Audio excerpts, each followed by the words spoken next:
more different than this one. I find this one quite exciting for all of the ways in which American presuppositions are abandoned. But was a conference I went to in Hangzhou in China. And it was a conference on participatory and deliberative democracy in China, which the government of China is a big supporter of. And there are enormous, I thought we were coming, there were about 10 of us from outside of China who were participating, and my silly assumption was that somehow we were experts who were going to teach them something. And we arrived only to discover that they had been engaging in deliberations for 7 or 8 years in a variety of places across the country and reporting their results. And one of the fascinating things about it for me is that, as I understood eventually over the course of 4 days, is citizen deliberation for them is a mechanism of social control. The notion is, they expect conversation, in my terms, to be conventional. That what happens is you bring a group of people together who believe in community and social harmony, and they take outliers, dissidents, and they shepherd them back in. They push them back into the norm. And it is a way of both obstructing dissent, or taming it, and legitimating the decisions which these groups are a part of.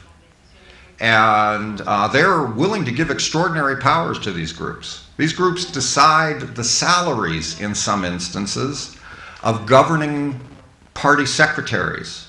If the government hasn't produced locally for them very well in the last 12 months, they can vote to reduce the salary of the party secretary by 50 or 80%. So they give them control, but all of it is in the name of ultimately controlling the population. And that always sticks in my mind as a concern that I keep in mind when I think about deliberation, is this Chinese model of it. And I worry about how readily that could happen in other contexts. There was a question over here? Sí.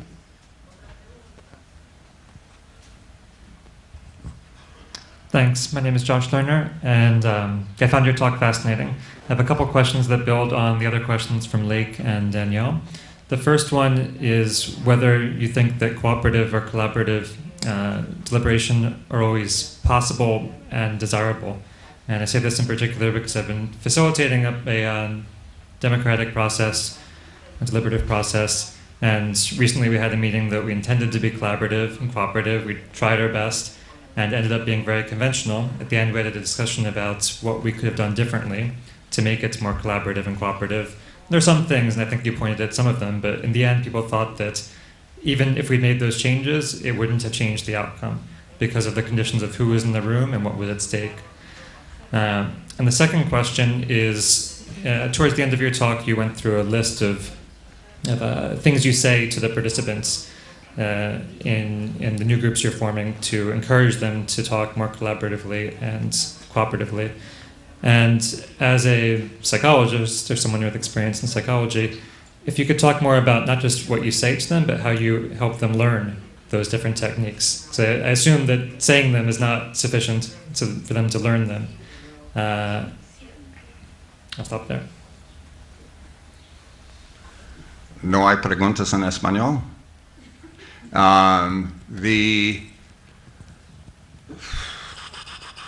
Okay, the first question is cooperative desirable. And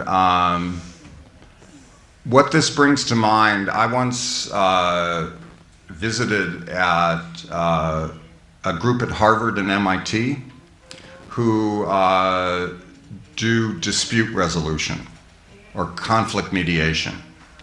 And we had an interesting discussion about the difference between conflict mediation and democratic deliberation. And the key was, in conflict mediation, the aim is agreement. Agreement that is real, that works, but it is agreement. And if that means that some people are followers and some are leaders, that's fine. The issue is conflict reduction. And so their concerns are only partially aligned with those of a deliberative Democrat who is worried about issues of autonomy, equality, and in my case, transformation and emancipation. I can see agreement as destructive in that regard. Sometimes conflict is a good thing. Now, with regard to whether cooperative discourse is always more desirable, my notion in here is yes, because as you move from conventional to cooperative and collaborative, of which we found none, distressingly, the notion is those conversations are more liberating for the individuals involved because it gives them greater power over themselves and the way in which they may both connect and differ from others, connect to and differ from others. And it creates a greater degree of critical penetration, both as individuals are reflecting on themselves and as the group itself is thinking about the problems that it's considering. So in that regard, I would, on normative grounds, regard cooperative discourse as more desirable. Then the other question you asked me as a psychologist, how are we trying to do this? And that's an interesting question because we've now done this twice. As an academic, I have much more respect now for anybody involved in facilitation of any kind, because it is extremely difficult, and I could appreciate the difficulty in an abstract sense. It was another thing to experience it. But what we have done is we're using a number of techniques to try to teach it. So our discussions are heavily facilitated to begin with for the first 4 or 5 meetings, and then the notion is that they get weaned from the facilitator and they take much more control toward the end. In those first 4 or 5 meetings, there is an initial discussion of the problem of discussion and thinking about social problems, and they get a handout which bullet points all the problems and what you can do about it. Then each meeting then begins by saying, we've discussed all of these, but a particular problem is how speakers talk to audiences. And so we would like you, and one thing that the facilitator is going to do is focus more on that problem than any other in terms of modeling. And at the same time, each group had its own chair, which rotated each time. And each group had a separate person who was designated for the first 6 meetings to be an assessor. And all they did was observe the quality of the conversation. And so they had a checklist. Were speakers giving reasons? Were they elaborating their point of view? If the speaker was the focus? Did they invite questions? And so what we had then is at the end of the meeting, the chair would report on final conclusions drawn thus far. A record was kept so they could proceed the following week. They did this once a week. And the assessor talked about the quality of the conversation. So what we were trying to do by that second move is make individual participants much more cognizant of the quality of the conversation, not just the problem solving. And by reporting on it on the end, make the group gradually more cognizant.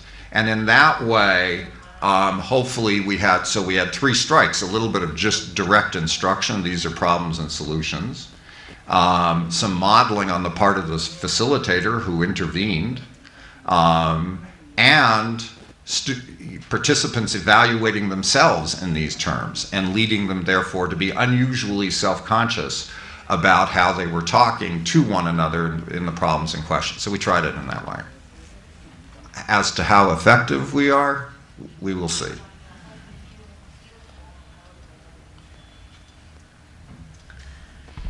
¿Alguna otra pregunta? Sí. Back to Habermas, in one of his writings, he said that one of the best deliberative spaces is the graduate seminar. So, as a university professor, how do you see the quality of deliberation in graduate seminars at the University of California? Well, to begin answering that question, first of all, one thing I think would be fascinating to do is comparative research along this line. To do this in very different kinds of contexts and see what result we get. I think I would find that incredibly interesting and helpful. And I'm more than willing to modify some of my concerns accordingly. I'm willing to be fully cooperative, indeed collaborative in this. With regard to graduate seminars, my best response to this is that the facilitators for this are myself and 3 graduate students that I work with. They took a class in deliberative democracy. They took a certificate in conflict mediation that the university offers. And then, on the basis of our sort of joint consideration of what we should be doing, we decided to facilitate in the manner that I suggested. And what they all 3 voiced in unison is to say that we as graduate students should be facilitated in this way, that we are not very good at doing this, that our conversations aren't like the professors at Harvard would suggest. I did teach briefly at Yale too. I know what a graduate seminar in those settings looks like, and they're not that different. That there is a tendency, again, students will speak more elaborately. They will talk paragraphs rather than sentences, but they're not talking to anybody except the professor. And even then, the productivity of the conversation, I think, is somewhat limited. So I think the ideal required, I don't know what these people were thinking. What experiences they had that were so different than mine that made their initial theoretical presuppositions seem sensible to them. Sí. ¿Puedes pasar el micrófono? No, wait a moment, because they need translation. Thanks. One of the things that you raised was the question of emotion. And I wondered if you might want to say a little more about that, because we all know that actually when people come to deliberations, they often come with strong feelings, whether they're of frustration, anger, fear, hope, whatever. And that isn't it. How does the facilitator work with that? Because making people aware of it even won't necessarily enable them to manage those emotions constructively. Maybe they shouldn't in some cases. Anger sometimes, for example, can actually be very positive. It's a good question. The concern with feeling and deliberation, as I'm sure you well know, but comes out of a more feminist voice in deliberative theory. And the concern more typically has been, if you take individuals who are somewhat alien to one another, somewhat intimidated by one another, that one of the goals of deliberation has to be to establish connection. And this necessarily is, now you're dealing with the emotions of the individuals involved. And it's in that context that, cooking dinners together.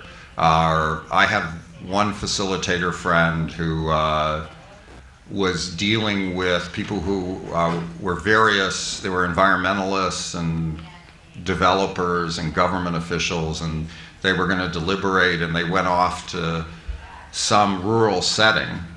And the houses in which they lived, it was a weekend, were on one side of a little stream, and then there was a bridge, and then the community building where they ate and met.